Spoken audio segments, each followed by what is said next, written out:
Road निर्माण में लगी कार्यदायी संस्था की कार्यप्रणाली पर एक बार फिर से सवाल उठने लगे हैं। चंबा में म्यूज्ड और गुलडी को जोड़ने वाला टनल का एक बड़ा हिस्सा गुलडी गांव के पास टूट गया, जिससे फिलहाल टनल वाले रोड को बंद कर दिया गया। स्थानीय लोगों का कहना है कि अभी टनल का उद्घाटन भी नहीं हुआ और इसमें खामियां सामने आने लगी। स्थानीय लोगों ने मामले में कार्यदायी संस्था के खिलाफ जांच की मांग की है और साथ ही साथ डीएम ने जांच की बात भी कही है। यहाँ पे हमने एसडीएम साहब आए थे, एसडीएम साहब के पास भी बोला है कि साहब यहाँ पे ये काम जो अच्छा सही नहीं हो रहा है, उसी कारण उसमें एक बीच में एक आदमी भी मर गया था। और फिर भी हमने इनको बोला कि जो पुस्ते लग रहे हैं वो भी सही नहीं लग रहे हैं, क्योंकि ऊपर मकान है और इस पहली बरसात में इन पुस्तों के ये हाल हो गए हैं। कहा है तो हमने नोट कर लिया है और इसको फिर दिखवा लेंगे कि क्यों नहीं बटा है। और सरकार ने प्रदेश में एक हफ्ते के लिए कोरोना कर्फ्यू को बढ़ा दिया। हालांकि इस दौरान थोड़ी ढील दी गई है। 1 महीने बाद स्टेशनरी की दुकान खुली तो ग्राहक भी दुकान में खरीदारी करते नजर आए। हालांकि चंपावत में बारिश के चलते राशन की दुकान और बाजार में भीड़ नहीं दिखाई दी। सरकार के द्वारा जहां 8 जून तक फिर से कर्फ्यू बढ़ाया गया, वहीं स्टेशनरी शॉप के साथ साथ राशन की दुकानों को कुछ एक सप्ताह में 2 दिन का लाभ दिया गया है, फ़ायदा दिया गया है, जिसके वजह से लोग स्टेशनरी शॉप तक तो आ रहे हैं। लेकिन ये दिख रहा है कि जो ये यहाँ लोहाघाट की जो सबसे बड़ी खड़ी बाज़ार है, इस खड़ी बाज़ार में हम लोग यहाँ पर खड़े हैं और यहाँ पर जो अनुमान और दिनों भीड़ होती है वो बिल्कुल शांत नज़र आ रही है।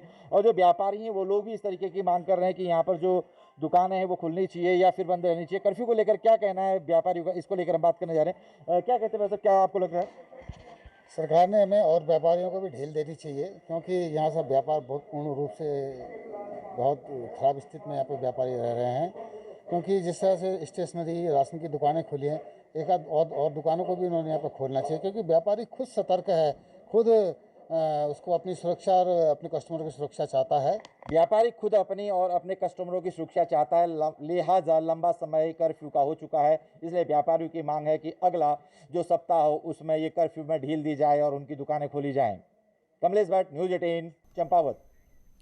और मई का महीना कोरोना के लिहाज से उत्तराखंड पर भारी पड़ा। 1 महीने में कोरोना की दूसरी लहर सुनामी बनकर आई और हालात अब भी नहीं संभल रहे।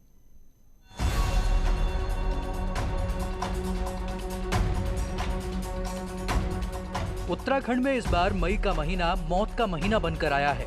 एक वायरस ने हजारों लोगों की जिंदगी ली ली। इतना ही नहीं, कोरोना की दूसरी लहर का कहर मई में ऐसी मुसीबत बनकर टूटा कि शासन और प्रशासन के हाथ पांव फूल गए, अस्पताल कम पड़ गए और मरीज ज्यादा। नतीजा ये हुआ कि जिसे इलाज नहीं मिल पाया उसने सड़क पर ही दम तोड़ दिया। आंकड़ों पर नजर डालें तो आप खुद समझ जाएंगे कि मई में महामारी जिंदगी पर कितनी भारी पड़ी। 30 मई तक पूरे राज्य में 3,777 लोगों की मौत हुई। जिन लोगों ने घर में दम तोड़ा वो इन आंकड़ों में शामिल नहीं हैं। 7 मई को एक दिन में सबसे ज्यादा 9,642 केस आए और 30 दिन में कुल करीब 1,48,000 केस। मई महीने में राज्य में एक्टिव केस का आंकड़ा करीब 80,000 तक पहुंचा, जो अब करीब 30,000 है। उत्तराखंड में कोविड को दस्तक दिए हुए 14 महीने से ज्यादा का समय बीत चुका है, लेकिन सबसे ज्यादा उतार चढ़ाव प्रदेश और प्रदेशवासियों ने इसी महीने यानी मई 2021 में देखे, जहां एक तरफ 1,47,000 केसेस का प्रदेश को सामना करना पड़ा, उसी की तुलना में उसे 14,000 ज्यादा यानी 1,61,000 रिकवरीज ने प्रदेशवासियों को सुकून दिया। मई में सिर्फ कोरोना का आंकड़ा ही नहीं बढ़ा, बल्कि जानलेवा वायरस पहाड़ भी चढ़ा। हालात ये हैं कि उत्तरकाशी और चंपावत को छोड़कर बाकी जिलों में एक्टिव केस 1,000 से ज्यादा हैं।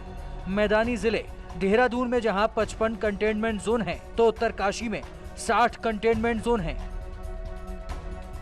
जिस तरह से लॉकडाउन के बाद 10,000 की संख्या आकर के आज 1,500 पे आ गई है, तो हमें पूरा विश्वास है कि आने वाले समय में 3 अंकों में आएगी।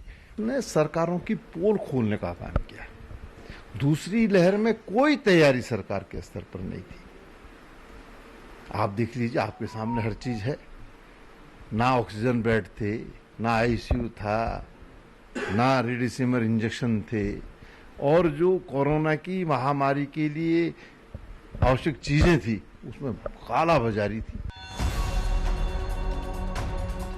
मुसीबत और महामारी के मार के साथ मई महीना बीत चुका है, लेकिन आफत का दौर अभी खत्म नहीं हुआ है। इसलिए जरूरत है सतर्क और सुरक्षित रहने की। दीपांकर भट्ट, न्यूज़ 18, देहरादून। और रुद्रप्रयाग से खबर लेते हैं। यहां पर कोरोना महामारी को खत्म करने के लिए जहां पर एक ओर वैक्सीनेशन और दवाइयों पर युद्ध स्तर पर काम हो रहा है, वहीं दूसरी ओर कोरोना महामारी से निजात के लिए बाबा केदार के दरबार में दुआएं भी मांगी जा रही है। केदारनाथ में मौजूद तीर्थ पुरोहित नियमित रूप से रुद्राभिषेक कर बाबा केदार से कोरोना महामारी को खत्म करने की प्रार्थना कर रहे हैं। कोरोना महामारी के निवारण के निमित्त हम लोग यहाँ पर डेली भगवान का रुद्राभिषेक करते हैं और इसका फल दिख भी रहा है कि कोरोना महामारी का धीरे धीरे प्रभाव कम हो रहा है। मैं भगवान केदारनाथ जी से यही प्रार्थना करूंगा, हे भगवान, जो ये महामारी है इसका जल्द से जल्द विनाश हो और जो जनजीवन है पहले की तरह सामान्य हो। आपकी